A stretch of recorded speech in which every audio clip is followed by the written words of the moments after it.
भारत की central bank यानी कि रिजर्व बैंक ऑफ इंडिया और फाइनेंस मिनिस्ट्री के द्वारा एक डिसीजन लिया गया है कि जहां हम अभी तक इंडियन करेंसी नोट पर महात्मा गांधी की फ़ोटो देखा करते थे, अब आने वाले टाइम में ऐसा हो सकता है कि हमको गांधी जी के साथ साथ उस पर जब हम नोट को ऐसे करके देखते हैं तो उस पर आपको लेफ्ट साइड पे एक वाटरमार्क दिखाई देता है जिस पर गांधी जी की फ़ोटो होती है।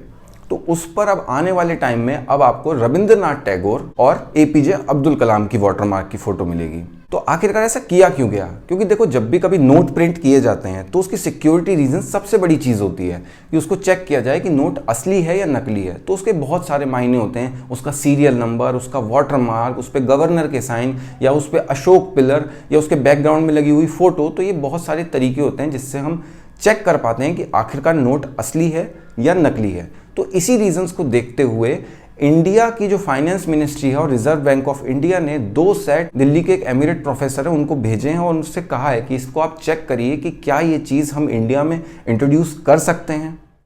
और ऐसा पहली बार भारत के अंदर नहीं हो रहा है। अमेरिका के अंदर 19वीं सदी के अंदर जितने भी राष्ट्रपति थे, उसमें चाहे वो बेंजामिन फ्रैंकलिन हो, जॉर्ज वॉशिंगटन हो या फिर अब्राहम लिंकन हो, तो वहाँ की जो डॉलर करेंसी है उस पर भी आपको जो फोटो मिलेगी वो अलग अलग राष्ट्रपतियों की हुआ करती थी। तो अब पहले बात करते हैं कि आखिरकार रविंद्रनाथ टैगोर और एपीजे अब्दुल कलाम की फ़ोटो ही क्यों? देखो, रविंद्रनाथ टैगोर जो हैं वो भारत के पहले और एशिया के पहले नोबेल प्राइज़ विनर है जिन्होंने लिटरेचर के अंदर भारत को 1913 में नोबेल प्राइज़ दिलाया था। वहीं दूसरी तरफ वो भारत के नेशनल पोइट तो हैं ही और नेशनल एंथम भी उन्होंने कंपोज किया है। तो एक ऐसा व्यक्ति जिसने भारत में इतना बड़ा योगदान दिया हो, उसकी फ़ोटो नोट पर होना तो बनता ही है। वहीं अब बात आती है दूसरे व्यक्ति की, यानी कि एपीजे अब्दुल कलाम। भारत के मिसाइल मैन कहे जाने वाले और भारत के 11वें राष्ट्रपति एपीजे अब्दुल कलाम यानी कि अबुल पाकुर जैनुलब्दीन अब्दुल कलाम, जिन्होंने 1983 में एक प्रोग्राम स्टैब्लिश किया था जिसका नाम था integrated guided missile development program. इसके तहत भारत के अंदर 5 मिसाइल इंट्रोड्यूस करी गई थी जिनका नाम था पटना, यानी कि पृथ्वी, आकाश, त्रिशूल, नाग और अग्नि।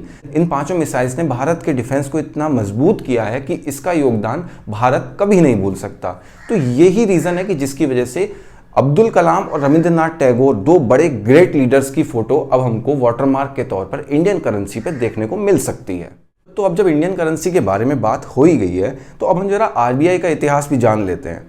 आरबीआई यानी रिजर्व बैंक ऑफ इंडिया, ये 1926 में एक कमीशन लाया गया था जिसका नाम था यंग हिल्टन कमीशन।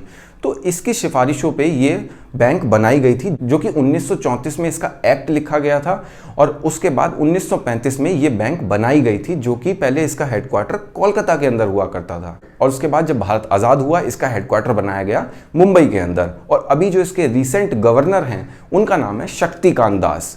तो ये मैं आपको क्यों बता रहा हूँ, आप कभी भी अपने घर में भी एक नोट भी चेक करोगे ना, तो अगर आप पे कोई नया नोट होगा तो उसमें एक नीचे चीज़ लिखी होती है कि मैं धारक को, अगर 500 का नोट है तो 500 रुपये अदा करता हूँ, और नीचे उस पर सिग्नेचर मिलेंगे आपको जो रिसेंट अभी गवर्नर हैं, जैसे शक्तिकांत दास है तो उनके सिग्नेचर आपको मिलेंगे।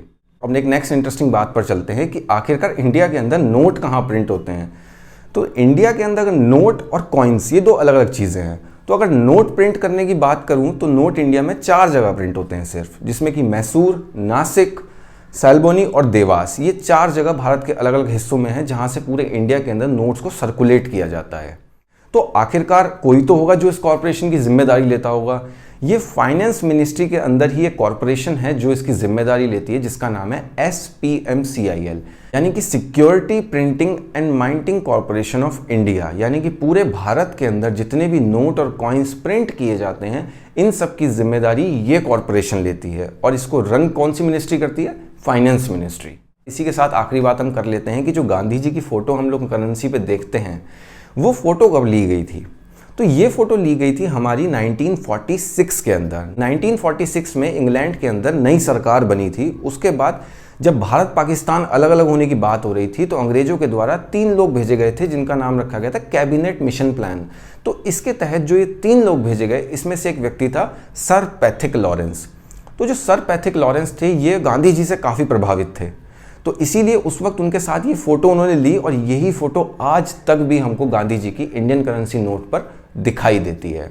और एक काफ़ी फेमस डायलॉग है कि पूरी ज़िंदगी अपने अहिंसा के नाम करने वाले गांधी जी की फ़ोटो हमने उसी चीज़ पर चिपका दी जो कि आज की डेट में हिंसा का सबसे बड़ा कारण है, यानी कि इंडियन करेंसी। तो उम्मीद करता हूँ वीडियो आपको पसंद आई होगी, इन्फॉर्मेटिव लगी होगी। अगर वीडियो अच्छी लगी तो वीडियो को लाइक शेयर सब्सक्राइब जरूर करें। मिलते हैं नेक्स्ट वीडियो में एक ऐसे ही इंटरेस्टिंग टॉपिक के साथ, तब तक के लिए थैंक यू।